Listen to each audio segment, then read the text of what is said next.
Okay guys, we're just gonna do a really quick tip here about some of the things that we track for our snakes and our blue-tongued skink. It's just a few things really. We track feedings for the snakes, but not for Bobby, our blue-tongued skink. He eats a couple times a week and it's basically the same kind of thing every time, so we don't track that. When it comes to their poops, we don't usually track it because most of our snakes are still fairly small and they're pooping in there and it can be hard to find. But with the big ones, we usually can track it, especially Cuddles.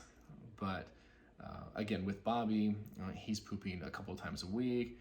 I think so. It's not something that we keep track of. We do keep track of every time anyone sheds.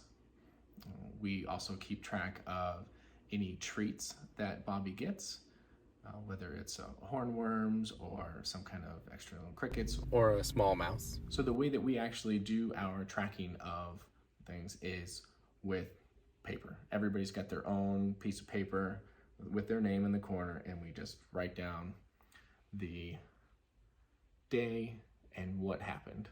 So as you can see by Ladybug's here, it's literally just each time she's fed, which is about once a week, and then you've got a couple of sheds here for 2022.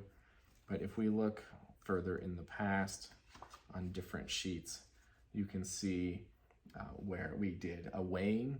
It's good to weigh them every once in a while. You definitely want to do that before a feeding or on a non-feeding day. There's time here where she refused because she was in blue, and then of course the next thing is another shed. But also, if for any reason a snake gets mites, we usually do a treatment for everybody and we log that as well. We had no power for like 3.5 days, a little over a year ago, so we just tracked that. It's the same kind of thing for all of the snakes, just tracking what they're eating, how often they're eating, when they're shedding, any treatments that are done, things like that. And it's really good for me on a weekly basis to have this information just so I can remember, okay, who ate and when, because not everybody eats at the same time. All of the littles eat once a week, but I may forget if this one refused or if it was that one. And then some of the bigger snakes, they eat every 2 weeks. But then some of the other bigger snakes, like the ball pythons, they don't seem to really want to eat every 2 weeks. So we're moving them to every 3 weeks. And then Cuddles, she may eat every 2 weeks if we give her a rat, but if we give her a rabbit, she only needs one a month. And it's a really big meal. It's also fantastic information if you should ever need to take any of your animals to see a vet.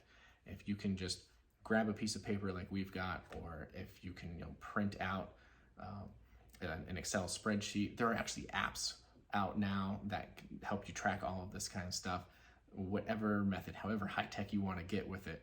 But if you have that information, boom, ready for a vet, that will tell them so much really, really good information on being able to treat your pet. If they know the feeding history and how often they're shedding, those kinds of things. It's great information to keep on hand, not only for you, but for those vets. Hopefully you enjoyed this quick tip, and we'll catch you on the next one.